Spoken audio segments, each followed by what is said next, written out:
Salut à toi, on se retrouve pour cette nouvelle vidéo. On va voir comment investir facilement en bourse. Juste avant de commencer la vidéo, si tu es nouveau sur cette chaîne et que tu ne me connais pas, je me présente, je m'appelle Dylan Teldu et le but de cette chaîne est de t'apporter des conseils pour améliorer ta vie et ton quotidien. N'hésite pas à laisser un j'aime sur la vidéo pour me soutenir dans mon travail, à t'abonner à la chaîne pour ne manquer et ne rater aucun conseil.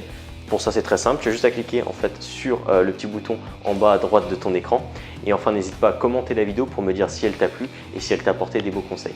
Allez, c'est parti. Alors, l'investissement en bourse, je m'y suis personnellement intéressé il y a quelques mois maintenant. Effectivement, je voyais sur Internet, sur les réseaux sociaux, différentes personnes travaillaient de leur ordinateur et gagnaient des sommes, je dirais, assez folles. Et donc, en s'y intéressant un petit peu plus, je me suis rendu compte que l'investissement en bourse était d'une manière générale assez diverse et qu'il y avait des façons plus ou moins compliquées d'investir en bourse.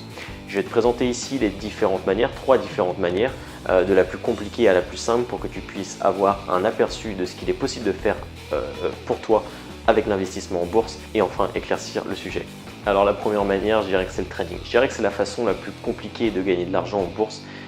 Malgré que ça soit celle-là la plus rentable, la plus profitable, c'est celle qui peut te faire gagner le plus d'argent. Je dirais également que c'est la plus risquée et c'est celle que personnellement, si tu es débutant, ne te conseille pas forcément car voilà, ça va te demander beaucoup de temps, beaucoup de connaissances, beaucoup de mental pour réussir et seule l'élite réussit à percer dans le trading. Donc voilà, personnellement, c'est pas ce que je te conseille si tu débutes sur l'investissement en bourse. La deuxième des choses, la deuxième manière d'investir en bourse, c'est de créer tout simplement son portefeuille d'actions.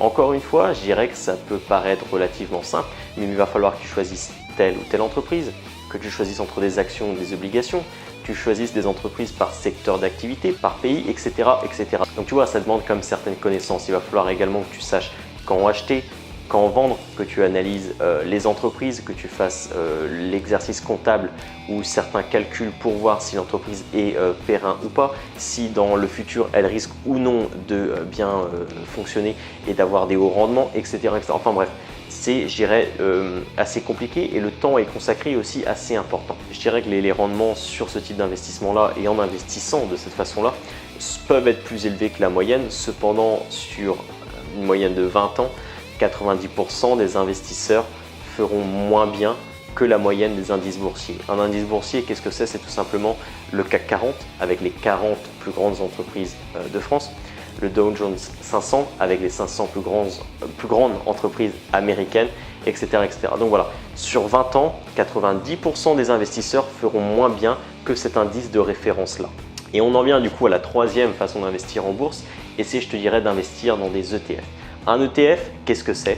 En fait, si tu veux, c'est un groupe, un ensemble d'investissements où quand tu vas investir dans un ETF, tu vas investir non pas sur une seule entreprise, mais sur un ensemble d'entreprises. Et cet ensemble d'entreprises-là, qu'est-ce que ça peut être? Ça peut être tout simplement sur les 500 plus grandes entreprises dans le monde, sur le CAC 40, qui est, je te le rappelle, un indice boursier, sur le Dow Jones 500, qui est, je te le rappelle, également un indice boursier.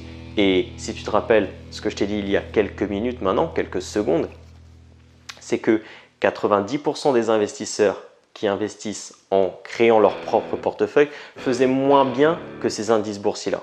Et toi, tu as la possibilité d'investir sur ces indices boursiers-là.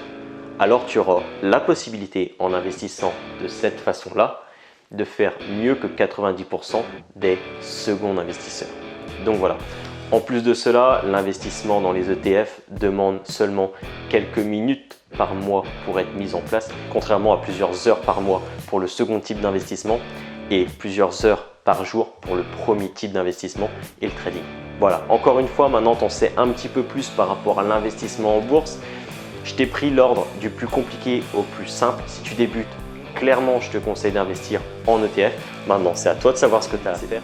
Donc voilà, c'était la première vidéo sur le domaine de la bourse et je me suis dit que ça pouvait être sympa de te présenter les différentes manières d'investir en bourse. Si tu souhaites plus de conseils pour t'enrichir, augmenter tes finances, atteindre l'indépendance financière et enfin vivre la vie que tu souhaites vivre et non pas vivre une vie par dépit, ce que je t'invite à faire, c'est très simple et fais-le si tu es réellement motivé. C'est à cliquer sur le lien qui est disponible dans la description pour recevoir 4 vidéos offertes. 4 vidéos qui sont exclusives et qui n'apparaîtront jamais sur YouTube. Si tu veux les recevoir, c'est très simple, tu as juste à cliquer sur le lien dans la description. Et je finirai cette vidéo par te dire que pour t'enrichir et donc changer ta vie, il faut faire deux choses. Il faut commencer par deux choses. La première des choses, c'est tout simplement d'avoir le déclic, de comprendre qu'il faut augmenter ses finances pour changer sa vie. Et la deuxième des choses, tu sais ce que c'est. C'est le fait de passer à l'action. Maintenant, allez, salut!